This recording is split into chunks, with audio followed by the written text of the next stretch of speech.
Folks say a small Texas town keeps your sins like it keeps heat low and long until you can taste it. I run Mercer Mobile Welding out of a lean-to behind our bungalow in Llano County. I fix cattle guards, BBQ pits, busted trailers. My wife, Danny, used to say the best sound in the world was my truck rattle stopping when I came home. For 15 years, we were fine lean some months, lucky others, and always together. Then the clicks started, phone screen locking when I walked into the room, a song in her voice that didn't belong to our kitchen, late nights that smelled like someone else's cologne and brake cleaner. "The Camry's been making that grinding noise," she said one Tuesday, setting keys on the counter like they needed air. "We'll look at it Saturday," I said. "Shop down on 281 can squeeze me after work." She said squeeze like it was a favor owed. "Which shop?" "Redline," she said, not meeting my eyes. "Guy named Asher. Comes highly recommended." "By who?" She smiled, tired, polite. "The ladies at the office." The ladies at the office don't usually recommend mechanics by first name. I told myself it was nothing. That night I fixed a gate for old man Crockett and came home with dust in my throat and that feeling in my ribs like a fist testing a door. On Thursday I drove past Redline. By chance. The garage bay doors were open to the hot wind. Inside, a man in a greased dark tee leaned over a Camry with his hands like he was playing a piano piece he knew by heart. Tattoos wrapped his forearms clean lines, not prison scribbles. He laughed at something Danny said. She stood too close. He didn't move. He saw me first. "You the welder?" he called like we'd planned this. "Danny's husband?" "Caleb," I said. "Asher," he answered, sliding a rag across his palms. His smile was easy, like the world paid him in goodwill. "She's got a warped rotor. I'll have her rolling safe by 5. Danny said, "Babe, this is the guy made the smoker for the firehouse. He's kind of a legend." That should have felt like a compliment. It felt like a warning. I looked at her. She looked back longer than necessary. There are glances that open doors and glances that close them. This one slipped a hinge. I took the boys' 2 hands and a nephew to the river Saturday to clean my head. The water was low, the way it gets when the lake upstream keeps more than it shares. By Monday, the Camry ran whisper quiet, and Danny's phone lit after midnight with a text from A. You don't need to read the message to know the plot. I tried the decent thing. Tuesday, I said, "You happy, D?" What kind of question is that? She didn't sound mad. She sounded scared. The kind that wants an honest answer before it turns ugly. She fiddled a napkin into a rope. "I'm lonely, Caleb. We live in the same house." "That's not the kind of lonely I mean."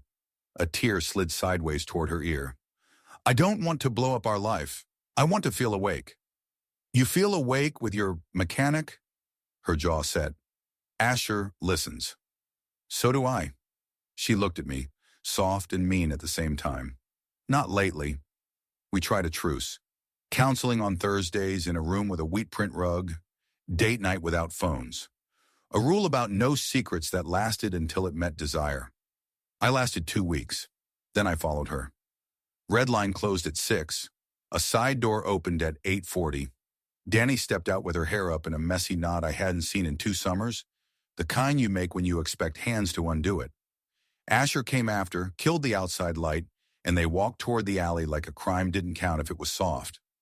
I don't remember crossing the street, just the smell of transmission fluid and mesquite, and my own rage starting to talk like it had proof. "Danny!" They froze.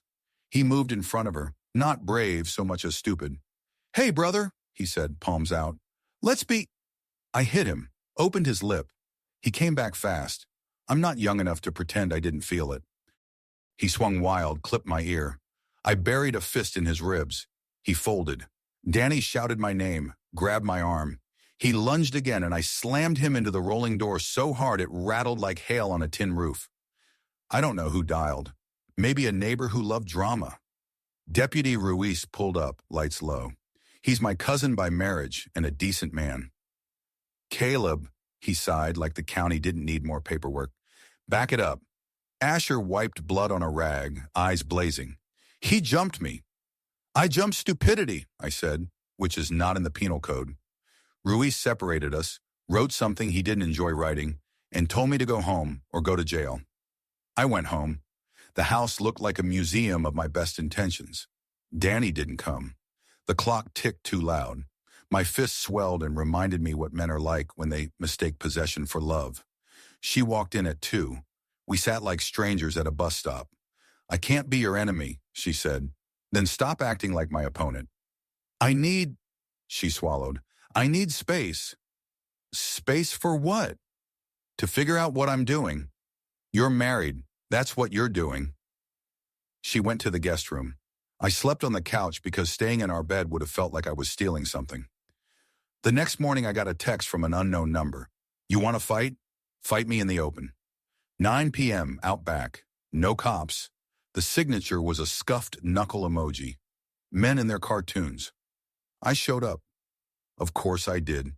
So did Ruiz, parked half a block away, because he knows how stupid I am and loves me anyway.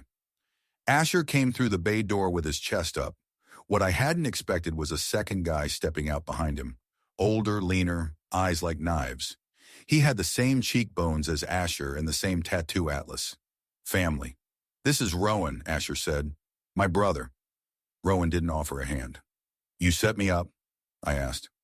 "Asher doesn't set traps," Rowan said. "He springs them." "Jesus," I said. "Your scriptwriter charge extra?" Danny's car turned into the alley and stopped crooked. She got out, eyes hot and wet. "No," she said, voice shaking hard enough to cut. "We're not doing this." "Dee, go home," I said. "Please." "You think this is about a fist fight behind a garage?" she asked. "You think bruises tell a story?" Rowan crossed his arms, theatrically bored. "Lady, take your drama to—" "Don't lady me," she snapped. "You brought Asher here from Odessa to run your chop shop out of this tin can excuse of a business. You used my car as your first date and your first test run. Don't you dare lecture me about drama." Everything shifted, like someone had bumped the jukebox and the song changed. "What are you talking about?" I asked. "I found a ledger in Asher's desk," she said, waving a worn notebook. "VINs, parts, cash pickups. He told me it was nothing. I called the number next to Camry test. It's a guy in Lubbock with a yard full of stolen Toyotas. He thought I was calling for a price." Ruiz stepped from the shadows like a coin trick, badge catching alley light. "That true, Asher?" Asher's jaw worked. Rowan didn't blink. "You got a warrant?" he asked Ruiz. "Not yet," Ruiz said. "But I got probable cause. And an attitude." Rowan reached for something behind his back. It might have been a wrench. Ruiz had his hand on his holster before breath finished. The alley took a breath too. "Asher," Danny said, not unkind. "Tell the truth, and maybe you get to fix cars in 5 years instead of 10. Asher's eyes moved to her like a magnet trapped under paper. "Rowan made me." Rowan laughed, a hard sound. "Nobody makes anybody." "You owe me," Asher said, miserable. "After Odessa." Rowan took one step, and I took one toward him. Ruiz said, "Enough," and you could tell he meant it. Something in Asher broke open. He looked at me. "I didn't touch your wife," he said. "I wanted to. I flirted. Almost. She stopped it. Twice." He swallowed. "She was kind to me. That's not what I'm used to." The rage that had been keeping me warm sat down. I turned to Donnie. Her chin shook. "I wanted to want him," she said, "because wanting you felt like work, and wanting him felt like a breeze. I didn't cross the line, Caleb. I camped on it. That's not loyal, I know." Ruiz used words like investigative hold and come with me. Backup arrived, the quiet kind. Rowan chose a story that got him cuffs. Asher chose one that got him a ride and a chance. The alley emptied, leaving us 3 in the hum of a soda machine and the ache of what we'd learned. "Why didn't you tell me?" I asked Danny. "Because I didn't want the version of you that shows up with fists," she said. "I wanted the one who sits when it hurts." "I hit him," I said, ashamed. Shame should be heavy. It is. "You did," she said. "I let us get there." We didn't fix it in one night. We didn't fix it in a month. Danny moved to her sister's for 3 weeks. I did anger management through a church basement with a guy who used to throw chairs and now teaches men to count to 10 like it's calculus. Ruiz kept me updated on Redline Rowan, pled on possession of stolen property and conspiracy. Asher testified and got probation, plus a ban from holding a dealer's license. He took a job at a legit dealership in Careville, changing oil for soccer moms. Danny testified too. It takes courage to speak into a microphone about a near mistake. When she came home, it wasn't triumphant. We had rules like teenagers. Phones face up after dinner. No private coffees with anyone we'd hide in a sentence. Counseling every Thursday, even when we didn't feel like bleeding on purpose. We found that our best talks happened in the truck. 2 feet of bench seat between us and the world rolling by like advice.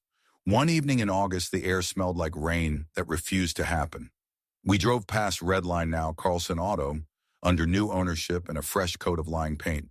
Danny said, "You still mad at me?" "I'm mad at the version of me that thought a punch could fix a marriage," I said. "I'm mad at how easy it was to imagine you gone." She nodded. "Me too," she said. "You're mad at yourself?" "I'm mad that I almost traded us for firework," she said. "Fireworks are for people who can afford to watch things burn." We pulled off by the river where the cypress roots make the bank look like a knuckle. We didn't kiss like teenagers. We held hands like people who know how quickly a house goes quiet. Months later, Asher came by my shop. He stood at the edge of the shade like a man approaching a dog that might bite. "I owe you," he said. "You owe Ruiz," I said, "and yourself." He looked older by a decade. "I'm in a program, not for the chop shop, for other stuff." "Good, Mart," I said. He shifted. I wanted to say sorry to her. "You can mail it," I said. "No return address." He nodded. "Fair." After he left, Danny came out wiping her hands on a towel. "You okay?" "Getting there." "Me too." We opened a little side hustle that fall Danny's idea. Mercer wife, steel sugar. I welded backyard smokers and she sold cinnamon pecan bars wrapped in butcher paper. People bought both like they were talismans against loneliness. Maybe they are. Sometimes folks at the farmer's market ask how we're still together, like we invented a trick. There isn't one. There's only this. Nobody gets to be the hero for long. If you're lucky, you're the person who sets down the wrench before it becomes a weapon. You're the person who sits on a porch swing and says, "I almost," and "I'm sorry," and "I still do," and the person across from you knows the difference between a breeze and a promise and chooses the one that holds in a storm. On our anniversary, Danny tapped her glass with a fork at our kitchen table and said, "To near misses in second tries." The girls groaned because to them we are ancient and embarrassing. I toasted back, "To counting keys in the lock and never using them to cage each other." She smiled the way she used to, then different, which is how you know the world kept turning and you chose to turn with it. And when we drive past Carlson Auto, we keep going. Some places are only good for learning how not to stop.